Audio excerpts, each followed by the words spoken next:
History often begins with a lie, and for the people of Great Britain in January 1947, that lie was the weather. After 6 grueling years of global conflict, the British soul was exhausted.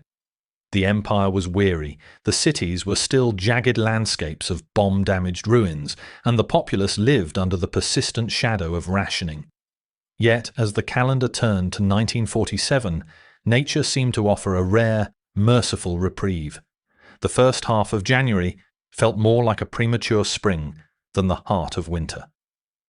In the quiet corners of North Yorkshire, temperatures lingered at a balmy 11 degrees Celsius, while parts of Norfolk and Herefordshire felt the sun's warmth at a startling 14 degrees. People walked the streets with their coats unbuttoned, whispering hopeful prayers that perhaps, after giving everything to the war effort, so the heavens would finally be kind. But this warmth was a tactical feint by the atmosphere. While the British public basked in this easy winter, a monstrous meteorological engine was being assembled over the Arctic and Siberia. On January 18th, the invisible currents of the globe shifted. A massive wall of high pressure surged northward from France, eventually anchoring itself over Scandinavia like an immovable fortress of ice. This blocking high acted as a celestial dam, diverting the warm, moist winds of the Atlantic, which usually kept Britain temperate, far to the south, toward the Mediterranean. In their place, a corridor was opened. A direct, unobstructed pipeline was established from the frozen heart of Siberia straight into the British Isles. The trap was set. The transition was not gradual. It was a violent atmospheric collapse. On January 20th, the first frost bit into the soil with a ferocity that stunned farmers. By January 23rd, the sky finally fractured. It began in the southwest, a region typically spared the worst of winter's bite. The Isles of Scilly, usually a sanctuary of subtropical flora, woke to find themselves buried under 7 inches of snow. In Devon, the landscape didn't just change, it disappeared. Roads were erased, landmarks were swallowed by white drifts, and villages that had stood for centuries were suddenly isolated from civilization. It was the birth of a disaster that would last 55 days, a period where the very concept of home would be redefined by cold, hunger, and a desperate struggle for a flickering flame. As the mercury continued its relentless descent toward a bone-chilling -21 degrees, the British home, once a sanctuary of Victorian solidity, was transformed into a hostile environment. To understand the suffering of 1947, one must understand the British house of the era. These were structures built for coal, not for insulation. Central heating was a luxury reserved for the upper echelons of society. For the millions of working-class families, warmth was a localized, fleeting commodity. The hearth was the solar plexus of the home. But with the coal scuttles running dry, the fire became a dying ember of hope. Families found themselves retreating, room by room, abandoning the frozen reaches of their own hallways until their entire existence was compressed into a single living space. And the interior of a typical home became a gallery of surreal, frozen artifacts. Because the walls were uninsulated and the windows single-paned, the boundary between indoors and outdoors vanished. Condensation from the family's breath didn't just fog the glass, it crystallized into thick, opaque sheets of ice on the inside of the windows. Children would wake up and use their fingernails to scratch patterns into the frost, not for art, but simply to see if the sun had risen. In the bedrooms, the air was so frigid that it felt like a physical weight on the lungs. The nightly ritual became an exercise in survival logistics. Families would lay their heavy wool coats and tweed jackets over their blankets. Hot water bottles, wrapped in layers of flannel, offered a brief reprieve, but by 3 a.m. they would turn into cold, rubbery bricks of ice, leaching the last remaining warmth from the sleeper's feet. In the kitchen, the simple act of preparing a meal became a trial.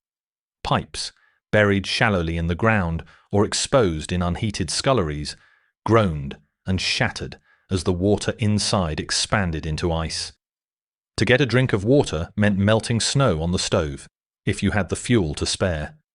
The plumbing system of an entire nation was effectively paralyzed. But the most psychological blow was the silence of the radio and the darkness of the evening. When the electricity cuts hit, the flickering candle became the only defense against a gloom that felt ancient and absolute. Neighbors who had shared a communal spirit during the Blitz now huddled in their own private iceboxes, wearing every layer of clothing they owned, from moth-eaten jumpers to heavy overcoats, and sitting in a silence broken only by the howling wind outside that seemed to mock the very idea of British resilience. While the British public was freezing in their homes, a second storm was brewing, one made not of ice, but of bureaucratic failure and political hubris. In the mid-1940s, coal was the lifeblood of Britain. It was more than just fuel. It was the currency of survival. It powered the turbines that lit the cities and fed the furnaces of an industrial machine trying to rebuild a shattered continent. But by the winter of 1947, the lifeblood was running thin. The war had not just exhausted the people, it had gutted the industry. The mines were undermanned, the equipment was decaying, and the nationalization of the coal industry was a chaotic work in progress. At the center of this looming catastrophe stood Emmanuel Shinwell, the Minister of Fuel and Power. Shinwell was a man of the people, a firebrand who had risen from the trade unions, but he was also a man blinded by optimism. As early as October 1946, internal reports had landed on his desk with a sickening thud, warning that coal stockpiles were dangerously low, barely enough to last 4 weeks in a normal winter. A harsh winter would be catastrophic. But Shinwell made a gamble that would haunt his legacy forever. He bet on the mercy of nature. He chose not to stockpile, fearing that aggressive measures would alienate the miners or signal weakness to a struggling public. He gambled on a mild winter, and on January 23rd, the House of Cards collapsed. The snow did more than just fall. It acted as a strategic blockade. The logistics of coal distribution became a nightmare of frozen steel. 750,000 railway wagons, laden with the very fuel that could save the nation, were paralyzed on the tracks, but their wheels welded to the rails by ice. At the pitheads, the coal didn't just sit. It froze into solid, immovable mountains of black rock.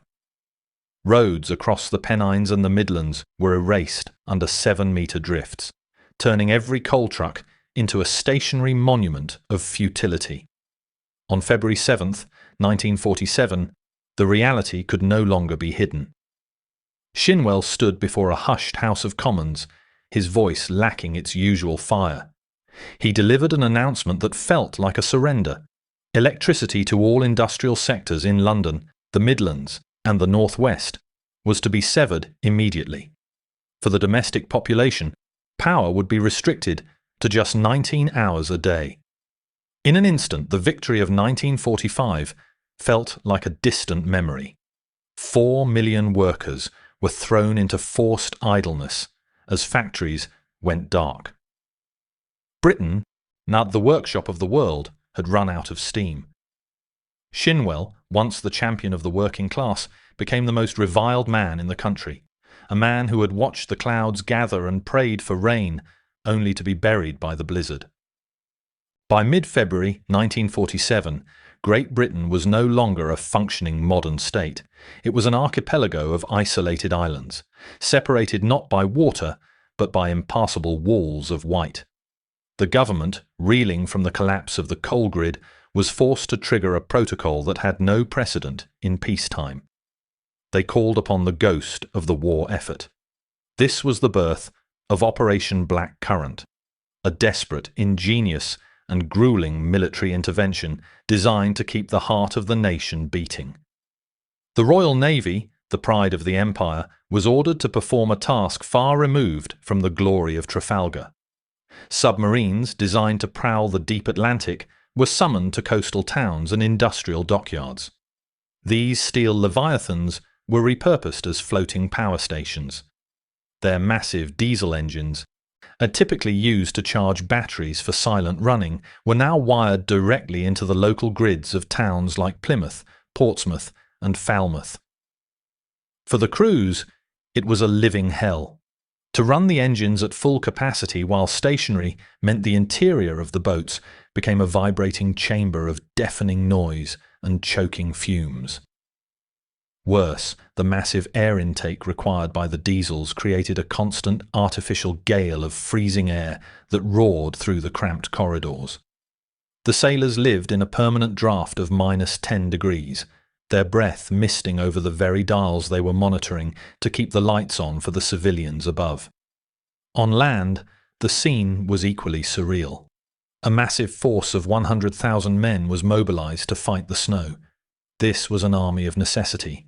British regulars, and Polish troops who had remained after the war, and, ironically, German prisoners of war who found themselves shoveling the very soil they had once hoped to conquer. They worked in conditions that defied human endurance.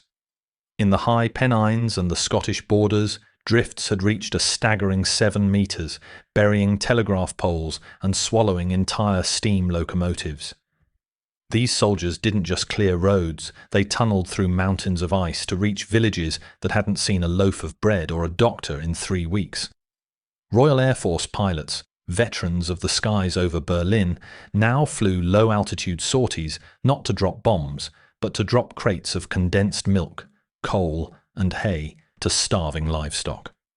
It was a mobilization of the human spirit that mirrored the darkest days of the Blitz, proving that while the government had failed to plan, the people refused to fail each other.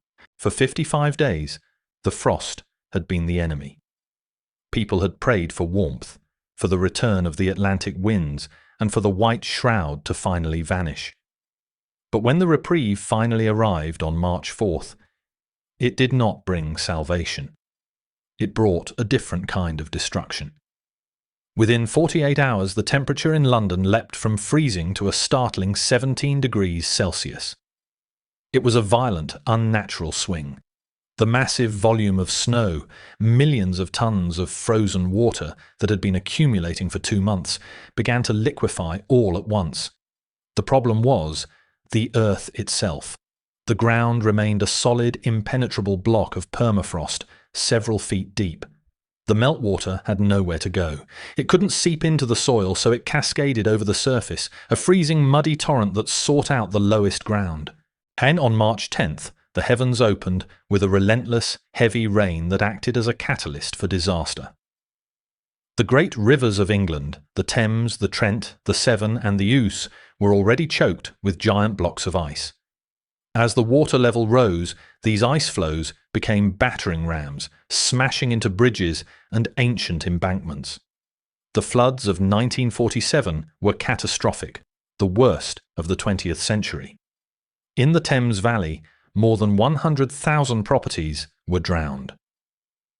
Families who had spent 2 months shivering in the dark now watched as the same water they had melted for tea rose through their floorboards, destroying the few possessions they had salvaged from the war.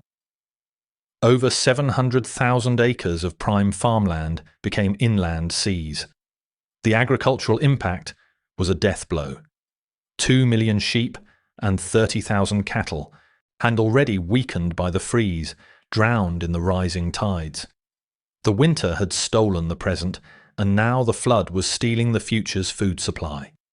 By the time the waters receded in late April, the true cost was revealed. The British economy had been crippled, with industrial output dropping by 10% and the national currency teetering on the edge of collapse. Politically, the frost had achieved what the Axis powers could not. It shattered the public's absolute faith in the government's ability to provide. Emmanuel Shinwell was eventually forced to resign, a sacrificial lamb for a crisis that combined natural fury with human incompetence.